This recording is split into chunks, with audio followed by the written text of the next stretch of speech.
नमस्ते, आदाब, सत श्री अकाल, की हालचाल। भारतीय आर्ट्स क्लासेस में मैं सूरज भारती आप सबों का बहुत बहुत बहुत स्वागत करता हूं। तो आज हम लोग खास टॉपिक की ओर बढ़ने वाले हैं, जिस टॉपिक का नाम है विजयनगर साम्राज्य, एक साम्राज्य की राजधानी विजयनगर।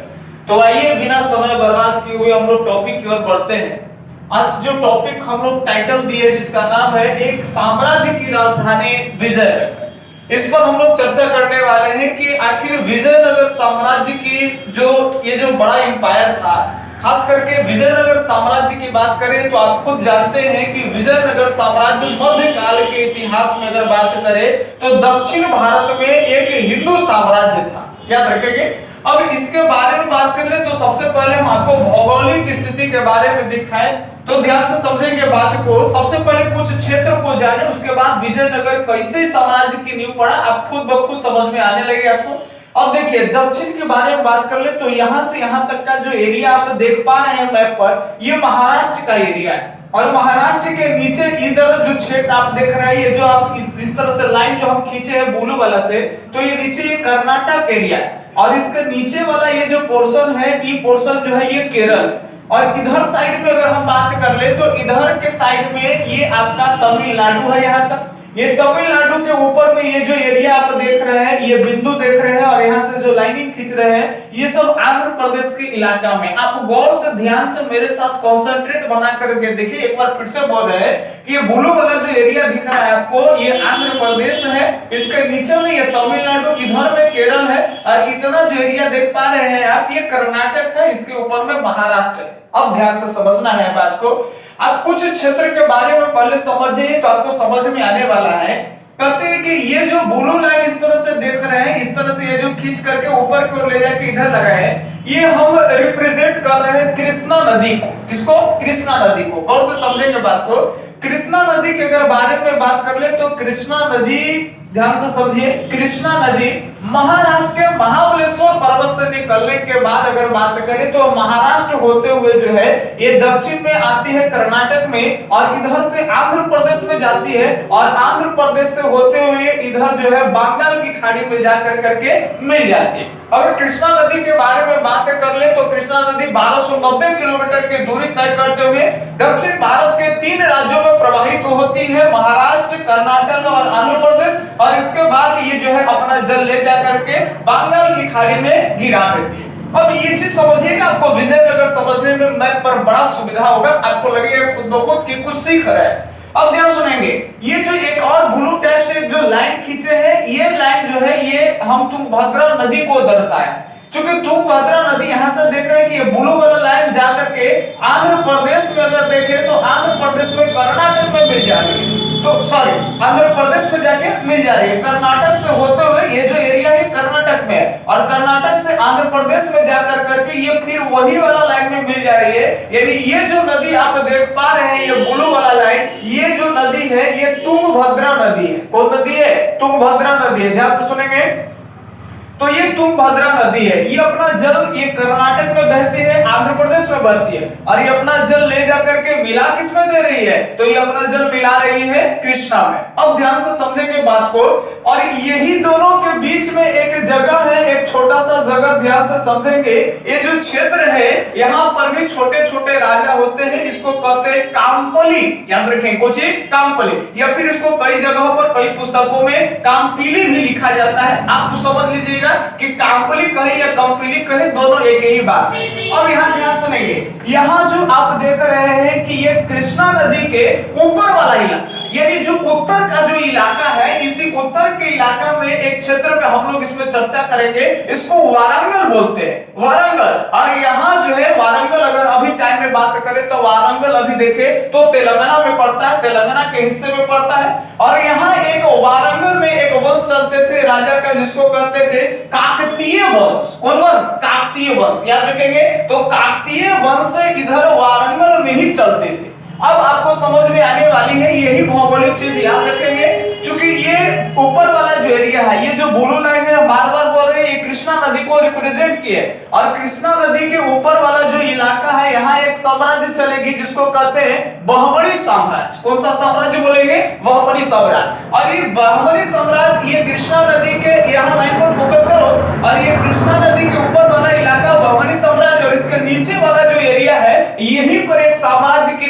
पड़ती है जिस साम्राज्य की नींव डालने वाले हरिहर और बुक्का होते हैं, दो भाई, जिसका साम्राज्य का नाम ही पड़ता है विजयनगर। तो आइए हम लोग विजयनगर के बारे में थोड़ा सा डिस्कस करें। ध्यान सुनेंगे कि किस परिस्थिति में इस विजयनगर साम्राज्य की नींव पड़ी। गौर से बने रहिए, ध्यान से सुनेंगे।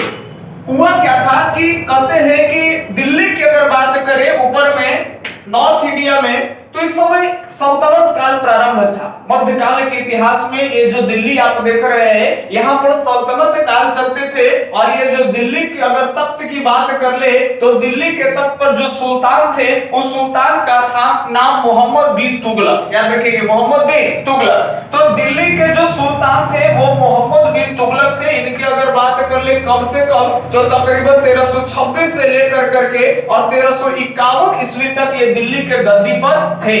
अब देखिए ध्यान से समझिएगा बात को कि ऊपर में बहुमनी साम्राज्य और नीचे में विजयनगर, अभी दोनों के बीच में संघर्ष भी होगा। हम लोग विजयनगर को देखते ही देखते बहुमनी के बारे में भी बहुत सारे बात को जान लेंगे। अब बताइए बहुमनी के बारे में क्यों पढ़ना है? क्योंकि दोनों के बीच में अब संघर्ष होगा। जब स्थापना होगा ना विजयनगर के, तो उसके बाद दोनों के बीच में संघर्ष प्रारंभ हो जाएगा। अब कहिएगा कि संघर्ष किससे प्रारंभ होगा, तो आप भौगोलिक स्थिति को देखिए, आपको खुद ब खुद समझ में आ जाएगा। भैया जाहिर सी बात है कि कोई भी अपने क्षेत्र की नींव डालता है, तो नींव डालने के बाद क्या होता है कि वो चाहता है कि हमारा साम्राज्य एक विशाल साम्राज्य बने। यानी सब लोग, राजा का मेन फोकस होता है कि एक साम्राज्य का क्या हो सके, विस्तार हो सके। तो यहाँ जो है बहुमनी साम्राज्य, ये कृष्णा नदी के ऊपर वाले इलाका में बहुमनी साम्राज्य है। तो इधर में अगर बात कर ले तो इधर दिल्ली सल्तनत के अधीन बहुत सारे क्षेत्र आते हैं। तो इधर के कोई क्षेत्र पर अगर आक्रमण करेंगे बहुमनी वाले, तो इधर कहने का मतलब कि कोई भी क्षेत्र पर आक्रमण करेंगे, यानी कहने का मतलब है कि दिल्ली सल्तनत से बगावत कर रहा है। यानी दिल्ली के उधर जितना भी छोटे क्षेत्र पर अगर आक्रमण करता है बहुमनी, तो छोटे क्षेत्र का फोर्स है जो अलग है सेना, अब प्लस में अगर दिल्ली के अधीन है तो दिल्ली के भी फोर्स जो है आएंगे। और इससे कब हो सकता है कि बहुमनी हार सकता है, उसका जो है हरजाना भरना पड़ सकता है, या अपने भी क्षेत्र को कुछ ऐसे क्षेत्र हो दुआओ वगैरह, उसको जो है हरजाने के तौर पर जो है उसको क्या कर सकता है। स्टार्ट। चलिए थोड़ा सा मिस्टेक हो गया था कॉल आने के कारण। अब देखिए आप फोकस करिए करें कि अगर बहुमनी क्षेत्र अपना विस्तार करना चाहे तो भैया ऊपर में कोई से पंगा लेगा तो यानी दिल्ली सल्तनत से पंगा बहुत भारी पड़ जाएगा। तो ये क्या करेगा, ये सोचेगा कि दक्षिण में हम अपना क्षेत्र का विस्तार करें। अच्छा, दक्षिण वाला जो एरिया है विजयनगर, हम लोग इसी में पढ़ेंगे। तो विजयनगर अगर क्षेत्र का विस्तार करना चाहे तो वो कहां करेगा? तो दक्षिण में तीनों ओर समुद्र है, तो समुद्र जीत के क्या करेगा? ध्यान सुनेंगे, इधर में बंगाल की खाड़ी में समुद्र है, इधर में अरब सागर है, दक्षिण में बात कर ले तो हिंद महासागर है। तो दक्षिण में तीनों ओर समुद्र है। तो अगर विजयनगर भी अगर सिचुएशन में बात करें तो विजयनगर भी अपने क्षेत्र विस्तार करना चाहेगा तो ये ऊपर में ही करेंगे। तो जाहिर सी बात है कि इससे बहुमनी साम्राज्य और विजयनगर साम्राज्य, ये दोनों को अपने में नहीं पटेगा, दोनों के बीच में संघर्ष उत्पन्न हो जाएंगे। समझ पा रहे बात को? अब ध्यान से समझेंगे। कहते हैं कि दो भाई थे, दो भाई का नाम, एक भाई का नाम हरिहर और दूसरे भाई का नाम बुक्का था। ऐसे हरिहर और बुक्का के बारे में अगर बात कर ले तो आप भी जानते हैं इस बात को, हम भी जानते हैं। हरिहर और बुक्के मेन रूप से दो भाई पर फोकस किए जाते हैं, लेकिन एक बात जान लीजिए कि हरिहर और बुक्के मुख्य रूप से अगर देखें तो वो 5 भाई थे और उनके पिताजी का जो नाम था वो संगम था। याद रखेंगे पिताजी का नाम क्या है? संगम। जैसा आप देख ही रहे कि पहला वंश चलेगा संगम वंश, तो यहां से ही आप समझ पाए होंगे कि पहले वंश संगम वंश चलाया, यानी यही दोनों भाई मिलकर के स्थापना की और अपने पिताश्री के नाम पर इस वंश का पहले जो वंश चलाया विजयनगर में उसका नामकरण किए। अब ध्यान से समझेंगे। कहते हैं कि हरिहर के बारे में बात करें और बुक्का दोनों भाइयों के बारे में, तो ये पहले जो थे यहाँ ध्यान से समझेंगे, कृष्णा नदी के ऊपर वाला इलाका था वारंगल था। वारंगल जो तेलंगाना में पड़ता है, और ये वारंगल की अगर बात करें तो वारंगल के ही अधीन थे हरिहर और बुक्का दोनों भाई। ध्यान से सुनेंगे बात को, पहले किसके अधीन थे? तो वारंगल के। बाद में कहते हैं कि ये जो कृष्णा नदी देख रहे हैं, ये कृष्णा नदी और इसके ये नीचे वाला इलाका तुंगभद्रा नदी, और इसके बीच में एक क्षेत्र था जिसको कांपली क्षेत्र कहते थे। और कांपली क्षेत्र के ही राज दरबार में मंत्री के तौर पर, मंत्री के पद पर नियुक्त हुए थे कौन? हरिहर और दोनों भाई बुक्का। बुक्का। और इस तरह से कहते हैं कि काम्पली में हरिहर और बुक्का मंत्री के पद पर थे। तभी कहते हैं कि दिल्ली सल्तनत के जो सुल्तान होते हैं मोहम्मद बिन तुगलक, याद रखेंगे मोहम्मद बिन तुगलक। तो मोहम्मद बिन तुगलक जो है इस काम्पली क्षेत्र पर आक्रमण कर देते हैं। और जब काम्पली क्षेत्र पर मोहम्मद बिन तुगलक आक्रमण करते हैं तो कहते हैं कि इसी दौरान जो है यहाँ पर युद्धबंदी बना लिया जाता है हरिहर को और बुक्का को। दोनों भाई को युद्धबंदी बना कर करके और ले करके दिल्ली चल जाता है सुल्तान। इसको जो है युद्धबंदी के तौर पर लेकर के दिल्ली चल जाता है और वहां हरिहर और बुक्का दोनों भाई को काम्पली से उठा करके दिल्ली में ले जाकर करके कैद खाने में बंद कर देते हैं। और बाद में ध्यान से सुनेंगे, ज्यादातर जो इस्लामिक जो डायनेस्टिक जो मुसलमान समुदाय से जो भी मुसलमान समुदाय से डायनेस्टिक पर रहते थे वो लोग चाहते थे कि हमारे धर्म का ज्यादातर प्रचार प्रसार हो। तो वो लोग कहते थे किसी से हो सकते थे कि ऑप्शन रखते होंगे। ऐसा कोई मेरे इतिहास में ये चीज लिखित नहीं है कि ऐसा ही होता था, लेकिन कई ऐसे सुल्तान होते थे जो चाहते थे कि अगर आप हमारे धर्म को अपना लेते हैं तो हम आपको स्वतंत्र कर देंगे, रिहा कर देंगे। और कहते हैं कि ऐसा ही शायद ऑफर मिला होगा इनको। तो उस समय हुआ क्या कि मोहम्मद बिन तुगलक जो दिल्ली का सुल्तान था, जो पकड़ करके काम्पली के राज दरबार से जो दो आदमी हरिहर और बुक्का को लेके आए थे, तो इन दोनों से ये बात को कहे कि भैया अगर तुम हिंदू से अगर इस्लाम कबूल कर लेते हो तो हम तुमको स्वतंत्र कर देंगे। समझ पा रहे बात को ना? अब देखिए हुआ क्या कि ये लोग क्या किए कि ठीक है भैया हम इस्लाम कबूल कर लेते हैं, हम हिंदू रहे चाहे मुसलमान है, हमको उससे क्या मतलब है। वो इस्लाम कबूल करने के लिए तैयार हो गए। अब जब इस्लाम कबूल करने के लिए तैयार हो गए तो कहते हैं कि कुछ दिनों के बाद जो है इस हरिहर और बुक्का पर मोहम्मद बिन तुगलक का भरोसा हो गया। अब तो लगा कि भैया ये हमारे जात बिरादरी के आदमी है, तो भाई भरोसा और भी बढ़ गया। अब तो ये हिंदू से इस्लाम कबूल कर लिया तो हमारे ही फेवर में होगा। अब ध्यान से समझना है बात को। कहते हैं कि जब ऐसा हुआ तो बाद में चल करके दक्षिण के क्षेत्र पर जहां पर दिल्ली का जो अधिकार था उन क्षेत्रों में कहते हैं कि विद्रोह हो गया।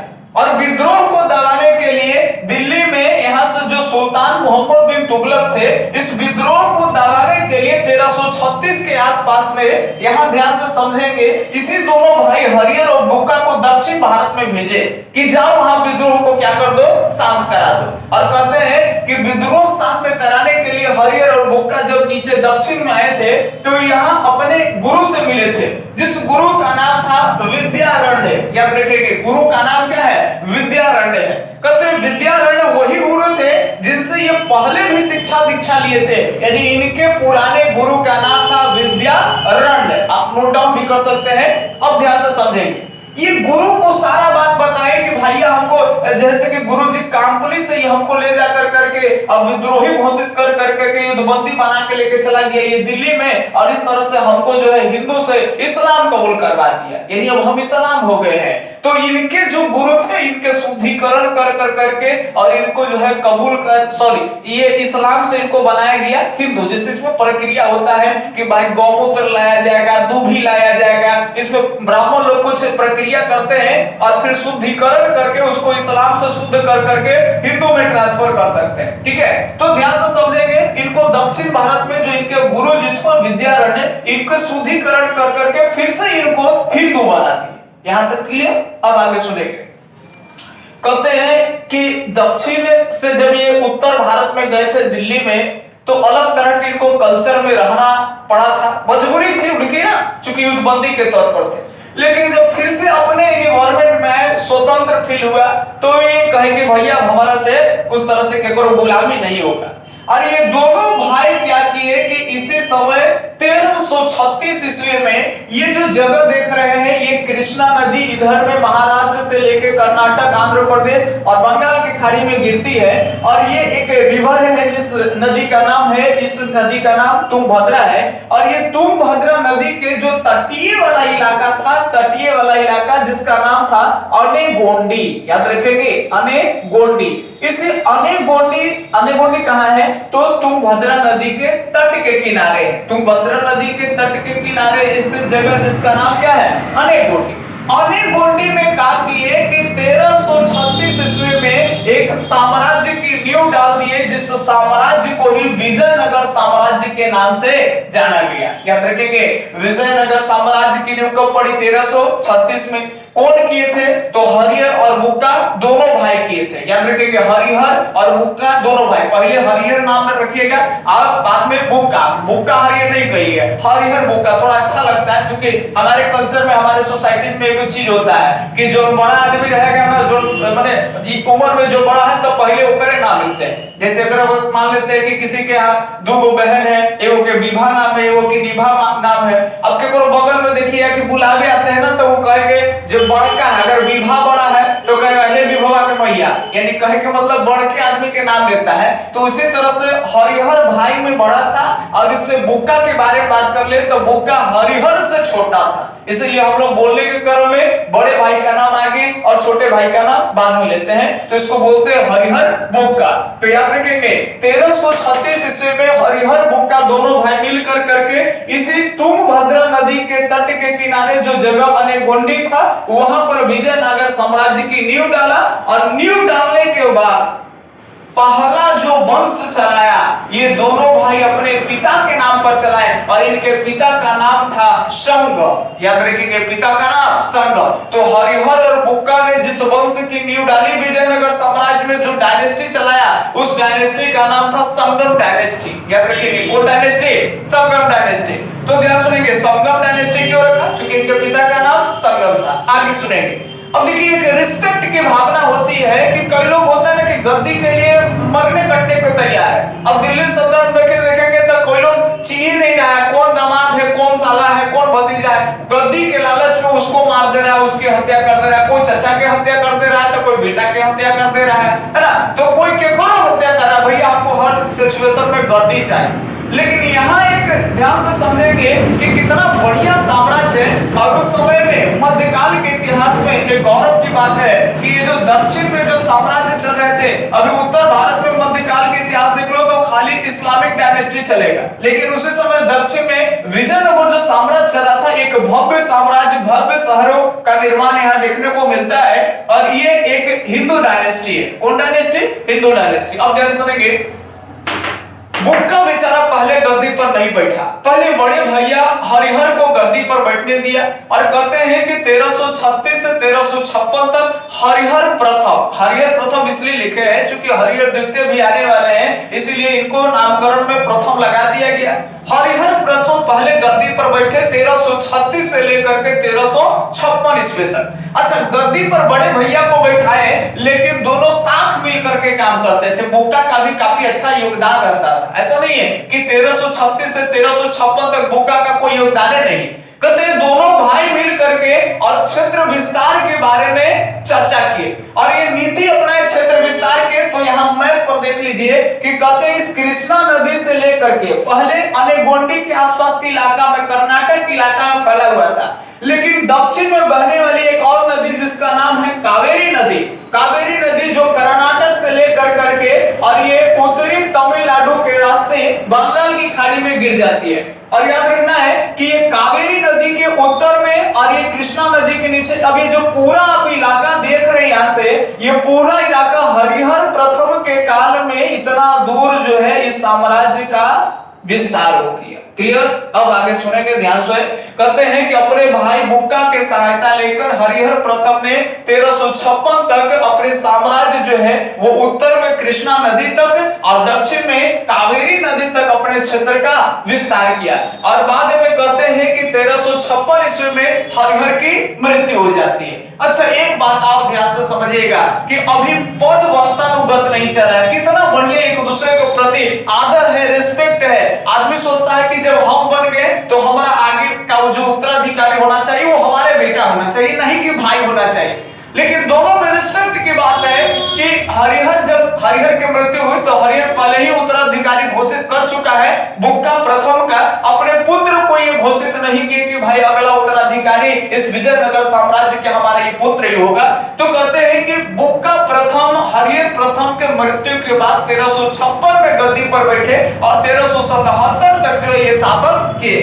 अब बात को समझेंगे, इनके बारे में कहते हैं तो ये विजयनगर के महान योद्धा, साथ ही साथ एक अच्छे राजनीतिज्ञ और ये विद्या प्रेमी भी थे। याद रखेंगे, शिक्षा को बहुत महत्व दिए। अपने शासन काल में अन्य भी बहुत सारे जो धर्म थे, जितने भी वैष्णव धर्म है, शैव धर्म है, जैन धर्म है, बौद्ध धर्म है, सारे धर्मों को ये जो है बराबर का अधिकार दिए, चाहे वो इस्लाम है, चाहे वो स्नातक धर्म है, या ईसाई धर्म है, जैन है, बौद्ध है, सभी धर्मों का ये संरक्षक भी है। अब ध्यान से समझेंगे बात को। इनके सबसे प्रमुख जो विजय था इनके शासन काल में, वो मदुरा विजय करते हैं। और ये दक्षिण से सटे, याद रखेंगे, यहाँ तमिलनाडु में मदुरई पड़ती है, और ये मदुरा को जीतने के लिए कहते हैं कि बुक्का प्रथम जो है मदुरा को जीतने के लिए अपने पुत्र कंपन को भेजे थे। याद रखेंगे, किनको भेजे थे? कंपन को भेजे थे। वर्डिंग आप मिला लीजिएगा, बोलने के समय में थोड़ा सा उटपटांग लिखा जाता है। याद देखा सुनेंगे, बुक्का प्रथम का पुत्र जिसका नाम था कंपन, और कंपन को जो है ये मदुरा के क्षेत्र जीतने के लिए भेजे, और ये मदुरई के क्षेत्र जीत भी गए। अब कहते हैं कि जो साम्राज्य थे वो दक्षिण के कावेरी पार कर करके और मदुरई तक जो है यहाँ साम्राज्य चल चुकी थी। वीडियो ज्यादा लंबा होने के कारण हम इस चीज को स्टॉप कर रहे हैं। अगर आपको वीडियो अच्छा लगता है, आगे पढ़ना है, तो आप कमेंट करें, इसके आगे के पार्ट भी हम आपको बनाएंगे और विजयनगर साम्राज्य को बेहतर ढंग से पढ़ाएंगे। आपको अच्छा नंबर भी आ जाएगा बोर्ड के एग्जाम में, इसके लिए आप निश्चिंत रहिए।